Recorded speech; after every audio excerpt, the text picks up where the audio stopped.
Do you guys see my wabarakatuh?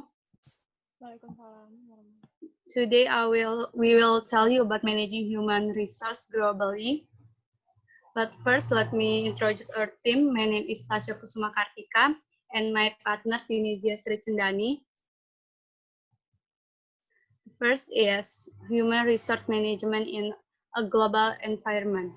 The environment in which organizations operate is rapidly becoming a global one.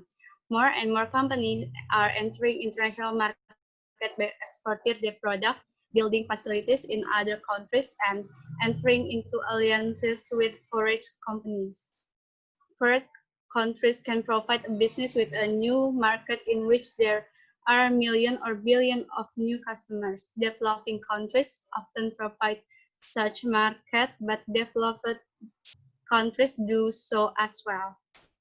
In addition, companies set up operations because they can operate with lower labor costs.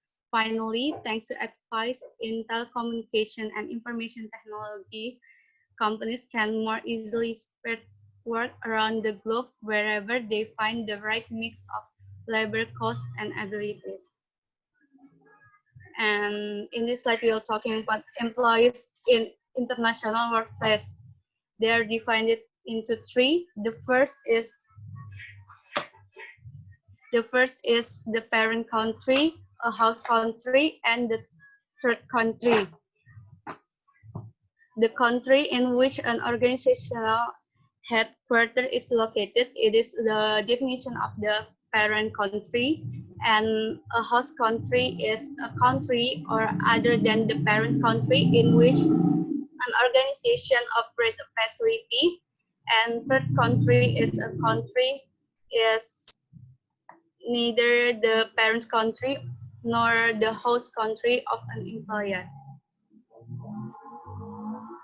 And the employers in the global marketplace. Most organizations begin by serving customer and client within a domestic marketplace. Typically, a company's founder has an idea for serving a local, regional, or national market. They may operate on a scale of an exporter or an international, global, or multinational organization. The first is international organization. Is an organization that set up one or a few facilities in one or a few foreign countries. And the second is multinational company.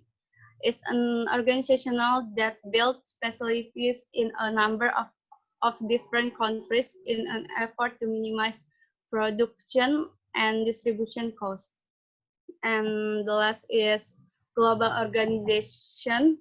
Is an organization that chosen to locate a facility based on the ability to effectively, efficiently, and flexibly produce a product or service using cultural difference as an advantage. And we're talking about transnational human research management system. A global organization needs a traditional human resource management system that features decision making from a global perspective. Managers from many countries and ideas contribute by people from a variety of cultures. And traditional human resource management system is a type of HRM system that makes decisions from a global perspective, include managers from many countries, and is based on the idea contributed by people representing a variety of cultures. And this the factor affecting human resource management in international market. It will be continued by Tunisia. Next slide, please. So talk about culture. Culture is a community set of shared assumptions about how the world works and what ideals are worth striving for. Culture's influences may be expressed through customs, language, religions, and so on. Culture is important to human research management for two reasons. The first is it often determines the other three international influences. Culture also influences what people value, so it affects people economic system and effort to invest the educations. Consider the five dimensions of cultures that George Hofstede identified in his classic study of culture. The first is individualism or collectivism, and two is about the power distinct. Third is uncertainty avoidance, and fourth is masculinity or femininity, and five is long-term or short-term orientations. Next, and talk about the educations and skill level. Educational opportunities also vary from one country to another. In general, spending on education is greater per pupil in high-income countries than in poor countries. Companies with forage operations locate in countries where they can find suitable employees. The education and skill level of a country's labor force affect and how the extent to which company wants to operate there. In countries with a poorly educated populations, companies will limit their activities to low skill and low wage jobs. And next is about the economic system. Socialist economic system provide ample opportunities for educational development because the education system is free to a student. At the same time, socialism may not provide economic rewards or the higher pay for increasing one's educations. In capitalist systems, students bear more of the cost of their educations, but employers reward those who invest in education. The health of an economic system affects human resource management. In developed countries with great wealth, labor costs are relatively high. Such differences show up in the compensation system and in recruiting and selection decisions.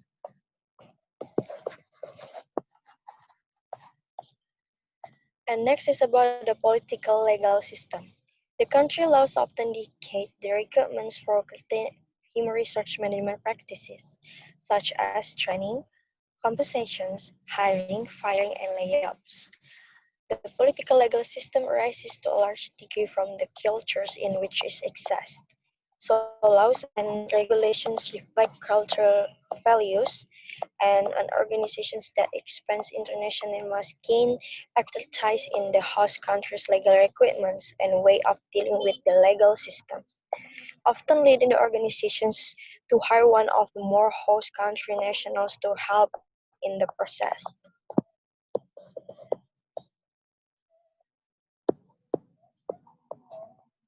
And talk about the employers in the global marketplace. Most organizations begin by serving customer and client within a domestic marketplace. Typically, a company's founder has an idea of serving a local, regional, and national market. As you can see for the example, the growth in international business activity affects human resource management.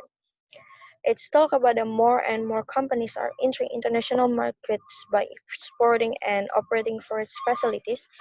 A global organization needs a transnational HRM systems, which makes decisions from global perspective, includes manager from many countries, and is based on idea contributed by people or expressing of variety of culture. Next, and the importer of this chapter. Tasha, maybe you can continue.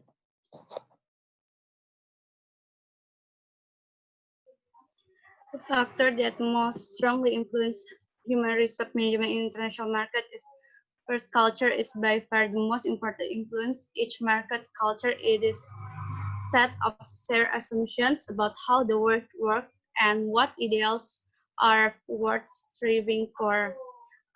Culture has the dimension of individualism, high or low power distance, high or low uncertainty, avoidance, masculinity or femininity, and long-term or short-term orientation. A final influence is a country's economic system. The system may be capitalist or socialist. The government involvement in the country's economics, such as crop tax and price control, is a strong factor determining human resource management practice. And this is the way the companies select and train human research in a global labor market. Many organizations with porous operation fail most position with host country nationals. These employees can more easily understand the value and custom of the local workforce, and hiring locally tends to be less expensive than moving employees to the new location. And this part of challenge related managing performance and compensating employees from other countries. Organization must decide whether to set pay levels and different in terms of what workers are used to in their own countries, or in terms of what employees colleges here at headquarters. Typically, companies have resolved this dilemma by linking pay and benefit more closely to those of the employee's country. But this practice may be weakening, so that it depends more on the nature and length of the forward assignment. On the other hand, pay structures can differ substantially among countries in terms of pay level and the relative work of jobs. And I think that's all from us. And do you have any question?